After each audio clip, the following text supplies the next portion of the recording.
नमस्कार, न्यूज अड्डा विद सुमन में आप सभी का स्वागत है। इस वक्त फिर इसलिए मैं आया हूं कि दिल्ली में अभी नौकरी जाने का सिलसिला जारी है। अब नौकरी जा क्यों रही है? आपने देखा कि डीसीडब्ल्यू में, महिला आयोग में 223 लोगों की नौकरी चली गई। उसके पीछे दलीलें ये है कि उसके जो नौकरी पहले से जो सुनिश्चित की गई थी वो संख्या 50 और 53 के बीच में है, और उस संख्या को बढ़ा के इतने ज़्यादा बढ़ा दिया गया और उसमें एलजी हाउस से परमिशन नहीं ली गई।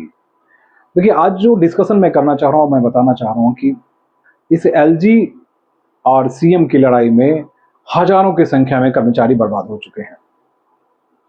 जब सत्ता में आए थे सीएम साहब तो किसी को सुनने को तैयार नहीं थे। खामियाजा आखिर किसको भुगतना पड़ रहा है? आपने देखा कि सबसे पहले जो शुरुआत हुई वो शुरुआत हुई अलग अलग डिपार्टमेंट में, खासकर हॉस्पिटल्स में जो जो भी टेम्परेरी पे लगे थे उन सबको निकाला गया। एक जो बात समझने की है, जिस पर हम बार बार चर्चा कर रहे हैं, कि जिस वक्त सत्ता में सरकार बनी और उनके जो एक्सपर्ट थे या उनके पास जो ऑफिसर्स थे, क्या उनको ये अंदाजा नहीं था कि हमें क्या क्या करना चाहिए, क्या नहीं करना चाहिए? जबकि हाई कोर्ट ने सब कुछ कह दिया कि भैया ये अभी जो सबसे सुपर बॉस हैं वो सीधे सीधे लेफ्टिनेंट गवर्नर, वही दिल्ली के सुपर बॉस हैं। इतनी बड़ी चीजें चलती रही, सालों से चलती रही। अधिकारियों की जिम्मेदारी बनती थी कि अपने मुख्यमंत्री को बताएं कि भाई आपके अधिकार क्षेत्र ये हैं, लेकिन दुर्भाग्य ये था कि मुख्यमंत्री भी सुनने को कभी तैयार नहीं थे। हमने ये ऑर्डर किया और ये ऑर्डर की तामील इतने देर में हो जानी चाहिए। ये अरविंद केजरीवाल के जो तानाशाही की बात करते हैं ना, किसी और पे तानाशाह उससे बेहतर नहीं, उससे बड़े नहीं हो सकते, क्योंकि कई ऑफिसर से चर्चा होती है, मुंह पे फाइल फेंकते थे और कहते थे कि भैया ये करके दो, जबकि ऑफिसर निसहाय, असहाय और बेबस नजर आते थे, क्योंकि उन्हें पता था कि लेफ्टिनेंट गवर्नर के पास ये फाइल जानी चाहिए। लेकिन उन्होंने सब कुछ ऐसा किया। 26,000 सिर्फ सिविल डिफेंस सर्विसेज के जो हमारे गरीब कर्मचारी हैं वो मारे गए। बस मार्शल की बात हो रही थी, बस मार्शल को आपने लगा दिया, लेकिन उसमें जो टर्म्स कंडीशन दी गई उस टर्म्स कंडीशन के हिसाब से आप वहां उनको नियुक्त नहीं कर सकते थे।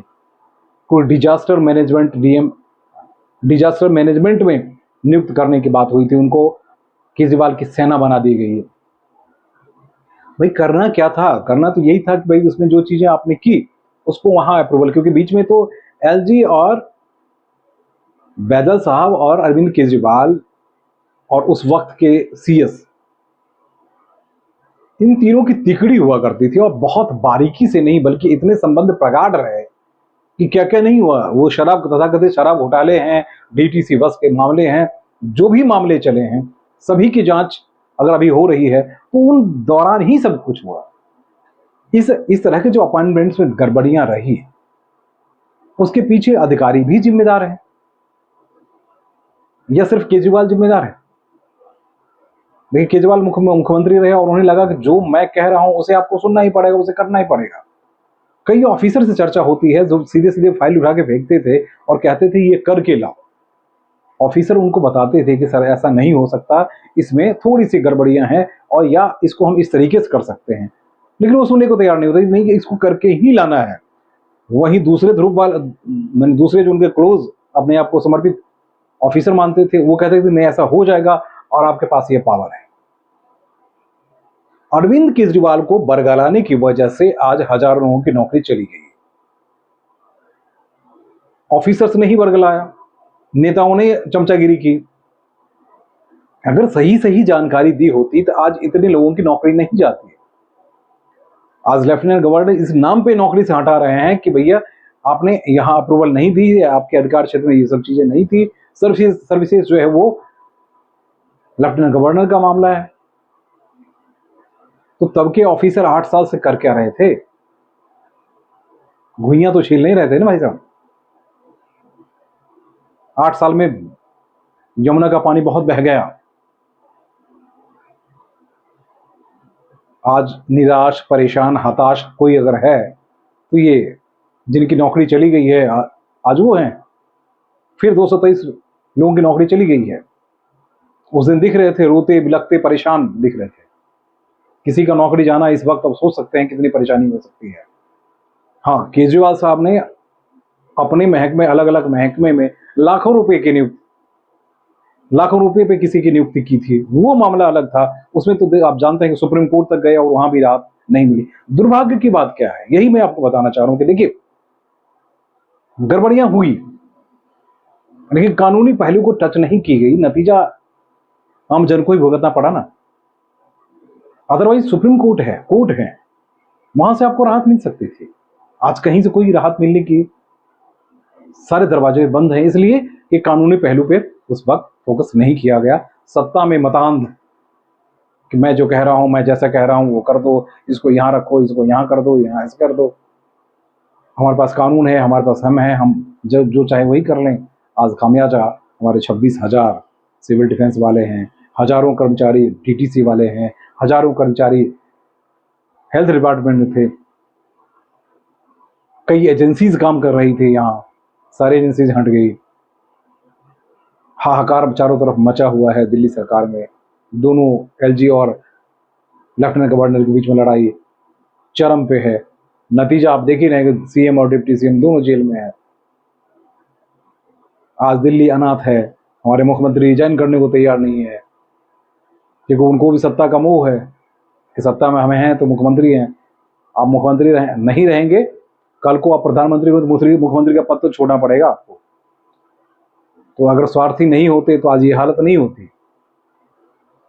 तो शायद समझ की जरूरत है, समझने की जरूरत है। जहां इस तरह की जरूरतें होती है वहां आपको सामंजस्य बिठाना पड़ता है। सत्ता चलाने में तानाशाही रुख कभी भी नहीं अपना सकते हैं। और आप जानते हैं कि दिल्ली सरकार हो या कोई भी सरकार हो, खासकर यूटी, तो एमएचए से डायरेक्टर होते हैं, चाहे वो कैसी भी सरकारें हों। इसमें बहुत बड़ी रोचक कहानी नहीं होती है। तो दिल्ली के दुर्भाग्य ही यही है कि यहाँ सरकारें तो बनी है लेकिन सरकार के पास राइट्स नहीं है। नेता लूटते रहे हैं, वो चाहे निगम पार्षद हो, तो देखिएगा कि करोड़पति निगम पार्षद आपको ऐसे थोड़ी दिखेंगे। निगम में हजारों करोड़ का लूट ऐसे ही चलता रहा, सालों से चलता रहा, अभी भी वही होता है। विधायक के देख लीजिए, विधायक जो उस वक्त भिखमंगे आए थे, आज वो करोड़पति हैं और बड़े डीलर हैं, फला है, चिला है, वो सब। तो यहां भी सत्ता के नाम पे लूट मची है। परेशान कौन है? आम आदमी जन परेशान है। नौकरी नहीं है, नौकरी दी गई, उसमें भी गड़बड़ियां रही, नतीजा वो नौकरी बाहर कर दिए गए। अब जानते हैं दर्जनों लोगों की जानें जा चुकी है। हमारे मित्र बताते हैं हमें कि दर्जनों लोगों की जानें जा चुकी है, कई के परिवार उजड़ चुका है, शादी नहीं हुई, बच्चे बिलख रहे हैं, माँ बाप परेशान हैं, दवाई के लिए दवा तक नहीं है। आज फिर से 223 लोगों की नौकरियां चली गई। अब वो कहाँ जाएंगे, कैसे रहेंगे, क्या करेंगे, कुछ भी कह पाना। स्वाति मालवाल को मैं सुन रहा था, वो रो रही थी, बिलख रही थी। स्वाति मालवाल जी, आपको भी उस प्रक्रिया को अपनाने की जरूरत थी। थोड़ी सी चालाकी आप करती तो इतने लोगों की नौकरी नहीं जाती। आपने देखा कि वक्फ बोर्ड में भी ऐसा ही हुआ, अल्पसंख्यक आयोग में भी बहुत कुछ ऐसा ही हुआ। नौकरियां दे तो दी गई लेकिन उसके फॉर्मेट को आप समझ नहीं पाए। तो हर डिपार्टमेंट में ऐसा कर दिया गया कि लूट मचा लो, इनको रख लो, कर लो सब कुछ। अरे भैया, कुछ तो फॉर्मेलिटीज निभा लो, कुछ तो कर लो। नौकरी देने के बाद भी तो कुछ तो फॉर्मेलिटीज कर लेते। सरकारी नौकरी आप दे नहीं सकते, कॉन्ट्रेक्चुअल जो है वो भी शर्तें बनाई गई, शर्तों को मान लेते, तो ऐसा कुछ नहीं होता। संवेदना इसलिए इनके प्रति है कि उनके से जब मिलते हैं तो हम बड़े आहत हो जाते हैं। पूरा परिवार का परिवार उजड़ चुका है, बिखर चुका है, बर्बाद हो चुका है। लेकिन केजरीवाल और एलजी के बीच में आंख मिचौली चल रही है और लोगों की नौकरियां जा रही है।